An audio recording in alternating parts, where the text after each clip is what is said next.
Hello viewers and welcome to UPDF's YouTube channel. Today we have an exciting tutorial that will assist you with a valuable skill. You can now turn static PDF documents into a dynamic animated GIFs. In this video we'll show you how to convert PDF to GIF on Windows. However, for this you will need to get UPDF on your Windows using the link in the description. Now let's walk you through the simple steps to convert PDF into GIF on Windows with easy to follow instructions using the best tool available. Access the UPDF tool and import the PDF by tapping the Open option in the File tab. Then choose the Export PDF button.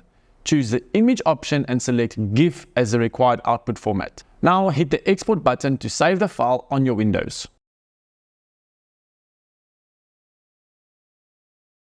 Before you leave, like the video, subscribe to the channel and press the notification button. That way you will get a notification for our future updates, and we will see you in another helpful review soon.